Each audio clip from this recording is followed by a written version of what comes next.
Salut à tous, c'est Nico du Ciné Show et aujourd'hui on se retrouve pour parler d'une de mes meilleures découvertes de cette année qui m'a absolument époustouflé. C'est parti pour Band of Brothers.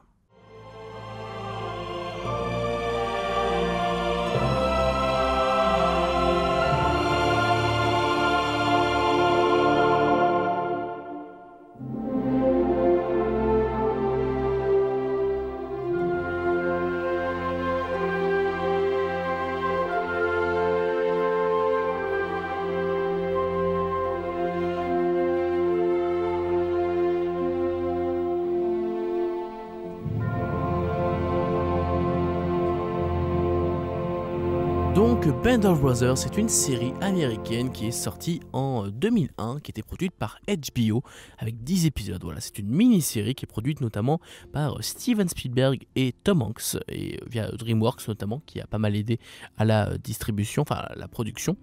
Et donc c'est une série qui raconte l'histoire d'un commando de parachutistes américains, la Easy Company, qui durant la Seconde Guerre mondiale, à partir du débarquement, vont percer les lignes allemandes pour essayer d'atteindre, évidemment, de contrer l'offensive allemande et de mettre fin à la guerre. Et donc ils vont traverser la France et même de manière générale l'Europe pour essayer d'y parvenir. Je voulais vous parler de cette série parce que j'ai vu déjà que vous aimez plutôt bien les vidéos où je parle de découvertes, et notamment la vidéo que j'ai fait sur la trilogie du parrain vous a beaucoup plu. Donc je vous remercie pour ça, c'est une vidéo qui a plutôt bien marché, j'ai eu plein de bons retours, même si beaucoup m'ont taclé sur le fait que j'ai dit que le compositeur était Ennio Morricone alors qu'évidemment c'était Nino Rota.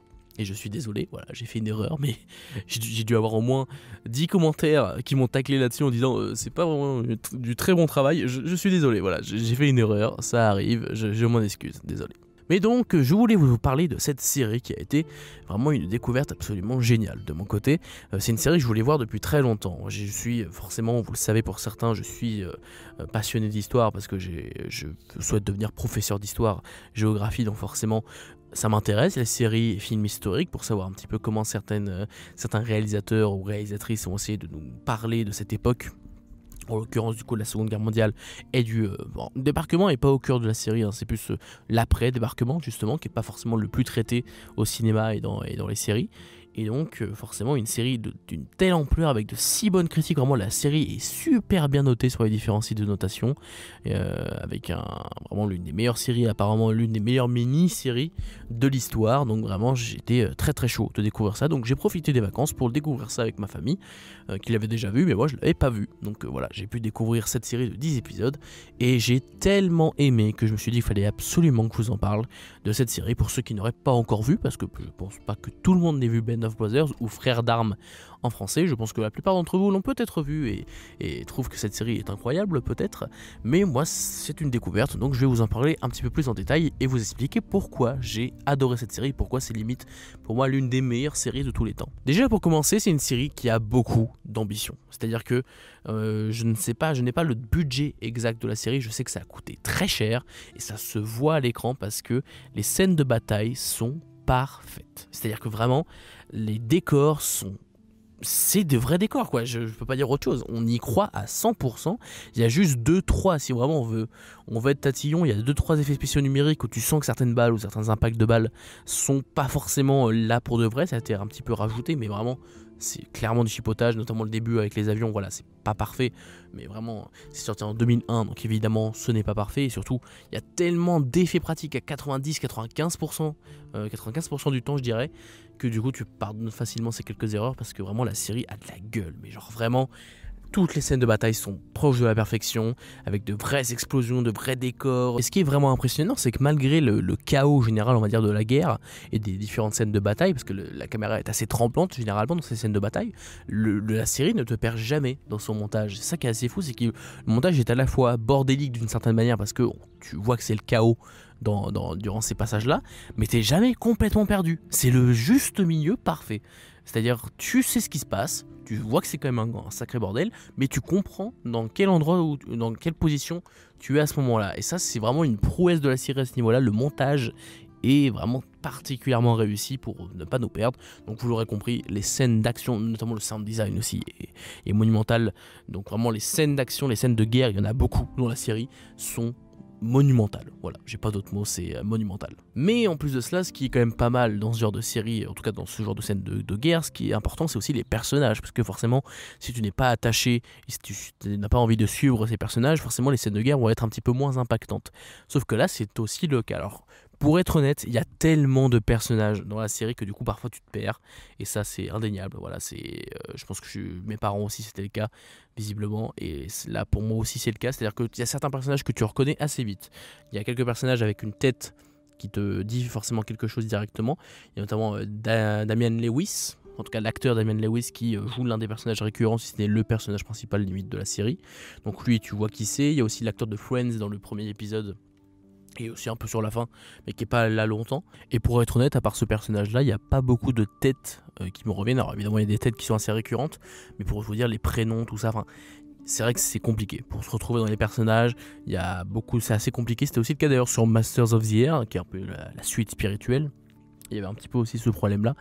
Là aussi, c'est le cas. Il y a des têtes qui reviennent souvent. On se dit oui, lui, ok, il n'y a pas de problème, mais t'es souvent un petit peu perdu. C'est peut-être le seul défaut, et encore je sais pas si on peut considérer ça comme un défaut, et on s'attache facilement à ces personnages parce que le casting est impérial. Voilà, on a des noms absolument dantesques dans le casting. On a Damian Lewis dans le quasi-rôle principal, mais on a aussi plein de petits rôles secondaires, et c'est là où aussi la série est assez surprenante et assez drôle d'une certaine manière, c'est qu'on a plein d'acteurs très connus maintenant qui font de petites apparitions dans la série, vraiment très rapides, et tu te dis attends mais lui c'est lui, et là tu fais ah ouais c'est incroyable. Pour vous donner un exemple, un seul parce que j'ai pas envie de révéler non plus pour ceux qui l'auraient pas encore vu tous les acteurs, histoire qu'ils aient un petit peu de surprise. Sur la fin, on a Tom Hardy. Voilà, Tom Hardy qui apparaît tout jeuneau, hein, c'était l'un de ses premiers rôles, je crois même que c'est son premier rôle dans une série ou dans un film. Et donc tu le vois là, il a un tout petit rôle, mais il est là. Voilà, il y a plein d'acteurs qui apparaissent comme ça, où tu fais ah ouais, ok, c'est plutôt cool de le voir là. Et c'est le cas de pas mal d'acteurs, mais je vous laisse la surprise pour ceux qui n'auraient pas encore vu la série. Et pour ceux qui l'ont déjà vu, je pense que vous savez déjà de qui je parle. Il y a pas mal d'acteurs assez connus dans la série. Et un autre point très réussi de la série, pour pas dire proche de la perfection, c'est la musique. La musique qui est absolument magnifique. On a une musique, notamment un générique, hein, c'est très important les génériques dans les séries.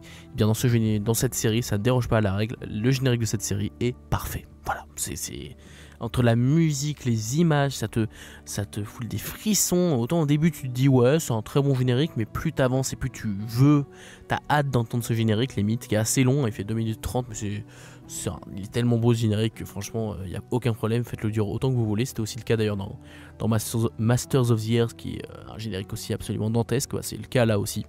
Franchement le générique de Band of Brothers c'est quelque chose, et je vous invite, même si vous voulez pas voir la série, écoutez le générique, vous allez voir, c'est vraiment une musique absolument extraordinaire. Peut-être même que ça va vous donner peut-être même que ça va vous donner envie de regarder la série, ça se trouve, donc c'est plutôt une bonne chose. Bref, vraiment un générique absolument extraordinaire. Et pour ce qui est du reste de la série, j'ai réfléchi à qu'est-ce qu'on n'a pas encore abordé. On a parlé des personnages qui sont attachants parce qu'il y a il y a aussi certains personnages qui sont, je dirais pas caricaturaux, mais en tout cas ils ont des archétypes qu'on reconnaît assez facilement, ce qui fait que certains on s'attache facilement. Ça permet de gagner du temps aussi dans la façon de développer les personnages, donc ça c'est plutôt bon. Je dirais que la série, pardon, je dis film parce qu'en fait limite c'est un film, hein, tellement que c'est impressionnant visuellement. La série a quelques petites longueurs par-ci par-là, certains épisodes sont un petit peu plus longs, mais c'est des longueurs qui sont nécessaires en fait. Au final, quand tu finis la série, tu te dis que c'était normal et c'était logique de nous instaurer ces longueurs pour mieux nous faire ressentir le poids de ce qu'on va vivre dans les derniers épisodes. Parce que je vais pas spoiler encore une fois, j'ai pas envie de révéler pour ceux qui n'auraient pas vu la série.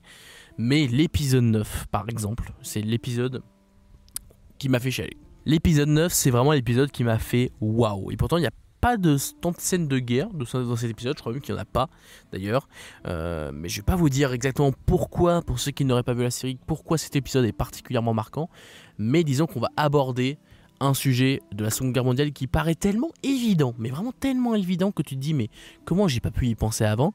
Et le fait que la série nous immerge tellement avec ces soldats durant son parcours, et du coup tu es tellement avec eux que tu vis littéralement la guerre à travers eux, ça fait que certains événements majeurs de la Seconde Guerre mondiale, tu les as oubliés le temps d'un instant. Et l'épisode 9 est là pour te rappeler ce qui s'est passé durant cette période. Et là, ça te déchire le cœur. Voilà, j'ai pas d'autres mots. La fin, elle m'a fait chialer. Mais m'a fait pleurer d'une force. C'est terrible. Cet épisode 9 est, pour moi, parfait. Mais vraiment, autant je dirais pas que la série est parfaite de A à Z, mais cet épisode-là particulièrement est parfait. J'ai rien à retirer, rien à rajouter. L'émotion est tellement forte à ce moment-là. Alors, avec la musique aussi, là encore, qui est sublime. Ça te met un uppercut au cœur. C'est terrible cet épisode 9. C'est déchirant. C'est déchirant et c'est absolument brillant la façon dont c'est fait. Parce que justement, t'as oublié cet aspect-là important de l'histoire. Mais la série est là pour te le rappeler. Bref. L'épisode 9 m'a mis une claque. Et l'épisode 10 était très bon également parce que c'est un peu l'épisode de conclusion d'une certaine manière où on va repenser un peu au parcours, au chemin accompli, au chemin qui a été traversé depuis le début de la série. Et tu repenses à ceux qui sont décédés depuis, durant le périple, à ceux qui ont gardé des séquelles, à ceux qui ont pouvoir revivre leur vie. Et cet épisode est aussi déchirant que heureux d'une certaine manière. Et surtout que la série a une très bonne idée, c'est qu'à chaque début d'épisode, on voit les vrais soldats de la Easy Company en interview. C'est-à-dire qu'on commence à chaque fois avec une interview de la Easy Company. Et ça permet de poser le contexte, de montrer à quel point la série se base sur de véritables faits réels. Et c'est le cas. Pratiquement tout ce qui est abordé dans la série est inspiré de faits réels.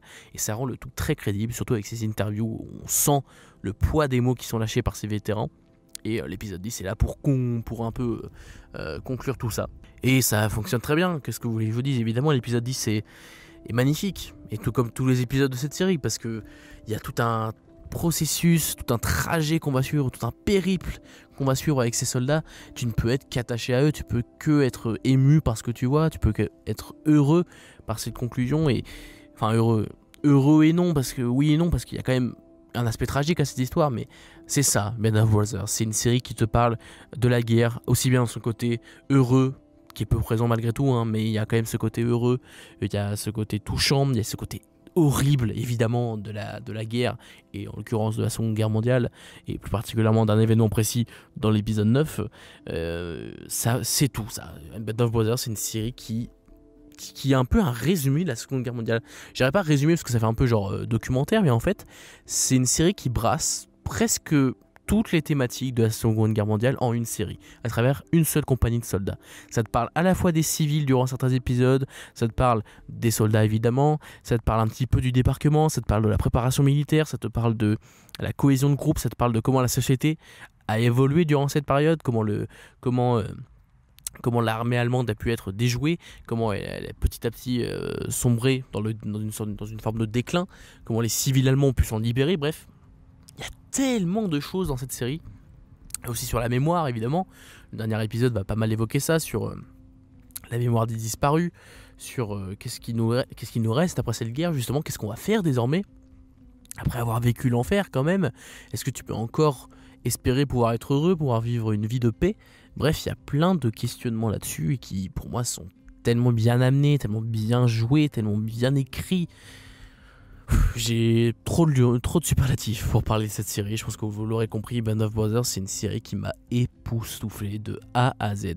Que ce soit dans sa mise en scène, qui est absolument dantesque pour une série. Encore une fois, on sent qu'il y avait du budget et les scènes de guerre notamment sont dignes de film. Vraiment, on sent que c'est Spielberg derrière. Ça aurait pu être la suite de Solarian, ça aurait été pareil. C'est vraiment c'est un film mais dans une série. Voilà, c'est un film de 10 heures finalement et ça fonctionne du tonnerre.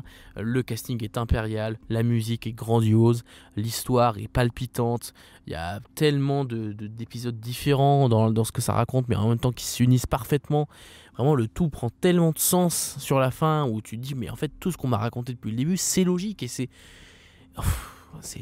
voilà, je pense que vous l'aurez compris, j'ai adoré Band of Brothers. Je trouve que c'est une série proche de la perfection absolue, qui est clairement, selon moi, l'une des meilleures séries jamais faites et un chef-d'œuvre. Voilà, Band of Brothers, pour moi, c'est un chef-d'œuvre. Il me tarde de découvrir sa suite spirituelle, là encore, qui est The Pacific, que j'ai pas encore vu, mais qui apparemment est un peu moins bien, mais qui est excellente également. Je sais pas si ça va être possible de faire mieux que Band of Brothers, quand même, c'est chaud. Mais par exemple, Masters of the Air, c'était également excellent dans ce style. C'est là encore produit par Spielberg et Tom Hanks. Je vous recommande ces deux séries, parce que c'est vraiment de très bonnes séries. Mais ouais, Band of Brothers, on a dit beaucoup de bien, et certaines personnes proches de moi m'ont dit vraiment que c'était absolument extraordinaire, et je me suis dit oui, bon, ça se trouve c'est sympathique, enfin en tout cas c'est très bien, mais je m'attendais pas à ce que ce soit vrai à ce point. Band of Brothers, c'est une série, il y a un avant et un après limite.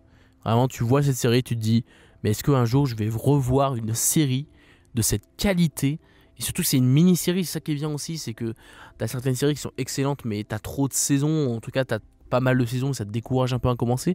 Là, je ne peux que vous recommander, c'est qu'une seule saison, c'est que 10 épisodes, ils sont un peu longs, c'est vrai, 1 heure à chaque fois, voire un peu plus selon les épisodes. Mais voilà, ça prend une saison, et c'est parfait. C'est à voir absolument. Pour ceux qui ont déjà vu Band of Brothers, je pense que vous serez d'accord avec moi sur le fait que c'est une série extraordinaire. Et pour ceux qui ne l'auraient pas encore vu, mais jetez-vous dessus. C'est disponible sur Max. Voilà, c'est là-dessus que j'ai pu découvrir cette série, sachant que je l'ai au Blu-ray d'ailleurs. Donc c'est tout bénef. Et voilà. Je pense que j'ai fait le tour sur Band of Brothers, une série qui m'a autant terrifié que rendu heureux, m'a fait rire, m'a touché, m'a fait pleurer, mais l'épisode 9, bref, voilà. C'est une série extraordinaire, qu'est-ce que vous voulez que je dise? C'est un chef-d'œuvre et vous devez absolument découvrir cette série le plus vite possible. Voilà, c'est limite un devoir de mémoire. J'irai pas jusque là parce que c'est un peu forcé, mais en tant qu'historien, en tant que futur prof d'histoire, forcément, pour moi cette série c'est peut-être le top 3 des œuvres à monter à des collégiens par exemple. C'est un peu dur, peut-être pour des troisièmes. Bon, troisièmes, ils ont 15 ans quand même, donc ça passe.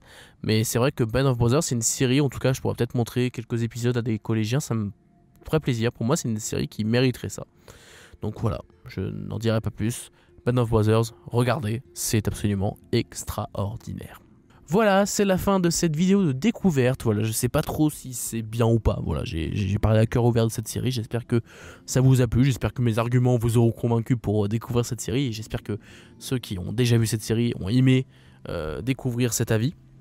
Voilà, j'espère que ça vous a plu. N'hésitez pas à liker, à vous abonner et à partager la vidéo si celle-ci vous a plu. Quant à moi, je vous dis à la prochaine pour parler de cinéma. Alors, la dernière fois, on a dit cinéma, alors au final, on a parlé d'une série, mais c'est limite un film, donc en vrai, on excuse ça. Donc, quant à moi, je vous dis à la prochaine pour parler de cinéma.